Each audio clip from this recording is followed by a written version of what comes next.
Merhaba değerli arkadaşlar. Yepyeni bir videoyla karşınızdayım. Arkadaşlar şimdi burada görmüş olduğunuz tesbih Rose Küsen tesbih malzememizi arkadaşlar biliyorsunuz.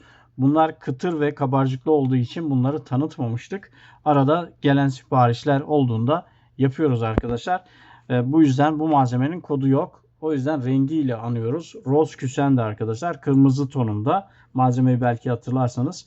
Şimdi bu tespihimiz 10'a 14 kapsül kesim yapıldı. Şimdi detaylara bakacağız hep beraber. Şöyle gösterelim. Tespihimizin detayları arkadaşlar. İmamemiz kırık imame çalışıldı. Kısa tok imame yapıldı. Şöyle sahibine hayırlı olsun bu arada. Sahipli bir ürün. Duraklarımız ilk 5'te. Şöyle. Malzememiz cilasız arkadaşlar. Cilasız olduğu için böyle mat gözüküyor. Neden parlak değil diye sorabilirsiniz. Bunu çektikçe pırıl pırıl parlatacak abimiz. İnşallah çok güzel olacak. Resimlerini de bizimle paylaşır. Çünkü bu malzeme çok kısa zamanda kırmızı tonuna dönecek. Çünkü malzemesi öyleydi. Şifreleri üzerindeydi arkadaşlar. Kalın delik. Ölçüsüne bakalım, yine 10'a 14 olduğunu biliyoruz. Evet. 10'a 14 ölçülerinde kıtır, küsen bir malzememiz arkadaşlar. Şöyle bir daha görsel oluşturalım. Ama yani inan buna ışık falan tuttuk. Bu malzeme efsane olacak arkadaşlar. Bakın şöyle ışığı geçiriyor. Yarım da olsa. Ama malzeme değişkenlik gösterebilir. Malzeme ileride şeffafa bile dönebilir yani. Çok ilginç bir malzeme çünkü. Bu küsenler harika gerçekten. Şimdi daha yeni yapıldı ve cilasız. Hissiyat çok güzel. Çekim biraz ele geliyor. Yani cilasız olduğu için ele geliyor arkadaşlar, yanlış anlamayın. Ama şöyle hissiyatına baktığınızda cilalıdan daha güzel bir hissiyatı var. Şimdi bu tespihi biraz çekelim.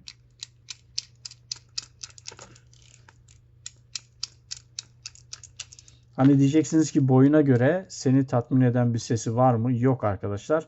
Çünkü cilasız olduğundan öyle tatmin eden bir sesi yok. Çok fazla da çekmek istemiyorum. Sahibi bunu çeksin çünkü. Bir iki gün sonra bunu şıkır şıkır bülbül gibi öttürecek yani. Evet. Şu anda bülbülümüz kafeste ötüyor. Aheste aheste. Sahibine kavuştuğunda ötecek arkadaşlar. Canlı canlı şıkır şıkır böyle ortalığı inletecek. Harika bir şey. İyi günlerde kullansın. Gerçekten enteresan bir renk olacak. Şimdi malzemenin rengiyle kıyasladığımızda içinden çıkan bu gideceği rengi düşündüğümüzde gerçekten çok enteresan bir malzeme olacak. Abimizden rica ediyoruz. Renk aldıkça bizimle paylaşır inşallah. Çok güzel bir malzeme. Ne demiştik? 10'a 14 kapsül kesim. Rose Küsen. Şimdi sırada yine kodu olmayan malzemelerimizden, kıtır malzemelerden şöyle bir kahve küsenim var. Bu kahve küsenimizin de özelliklerine bakacağız. Hemen bir görsel yapalım. Şimdi bu tespihimiz pala fren çalışıldı. Bundan sonra kısa tok imame. Harika.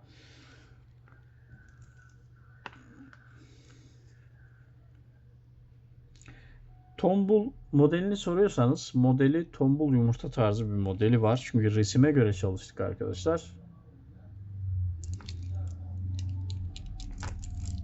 Evet, bu da çok yeni. Oo. Çok yeni, çok. Daha taze.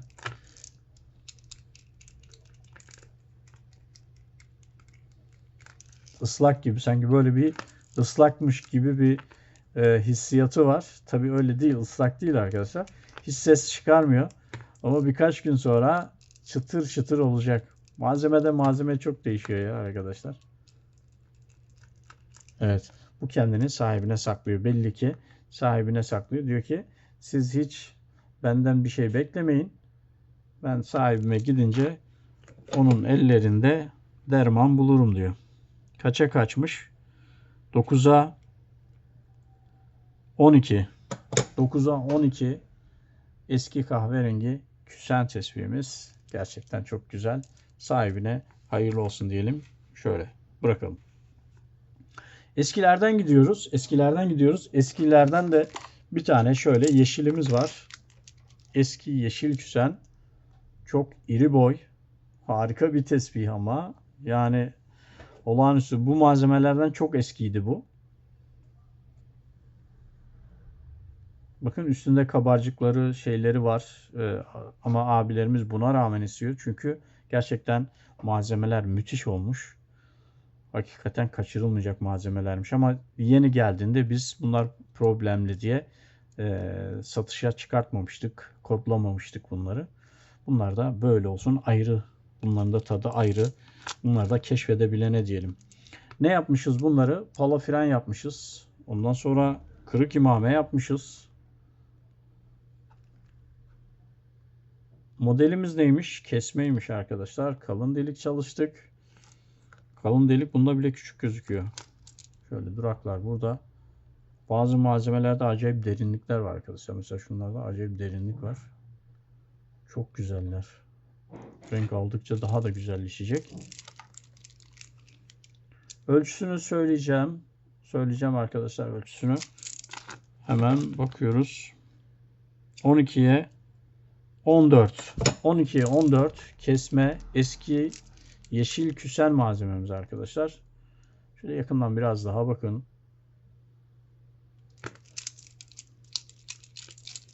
Evet, sesi biraz daha iyi. Diğerlerine göre biraz daha iyi. Çünkü malzeme daha eski arkadaşlar. Yani şimdi şu güzelliklere bakar mısınız? Belki bu malzemeleri arasak bulamayacağız.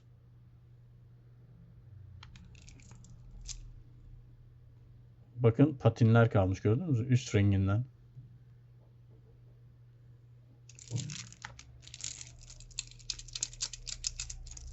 Sahibine hayırlı olsun. Şöyle bırakalım. Bundan tespih çıkar mı? Evet, çıkar arkadaşlar. Bilginiz olsun. Bu yeşilden çıkar. Baktım var. Şimdi son tespihimizi tanıtalım. Bu son tespihimizde kendi malzemesi arkadaşlar. Bir hafta sonu kampanyasında S22 malzememizi alan abimiz bu tespihi yaptırdı. Tespihimiz 7x13 ölçülerinde kapsül kesim çıktı. Bu arada bu 22.6 gram çıktı. Bunların da gramajını söyleyeceğim size. Şimdi yeni olduğu için daha bu videodan sonra gramajları söyleyeceğim. Yeni olduğu için kaçırdık ucunu, sonuna denk geldik ama geriye dönük gramajları söyleyebiliriz. Kendi malzemesi hafta sonu kampanyasından aldığı malzemesini S22 malzemesini abimiz 7x13 tespih yaptırdı. Gayet de güzel oldu. Detaylara bakalım. Detaylara. Kısa tok imame arkadaşlar. Kalın delik. Şöyle gösterelim. Malzeme çıtır çıtır arkadaşlar. Çıtır çıtır.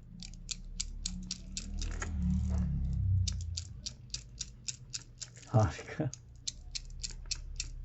Çok eski malzeme arkadaşlar.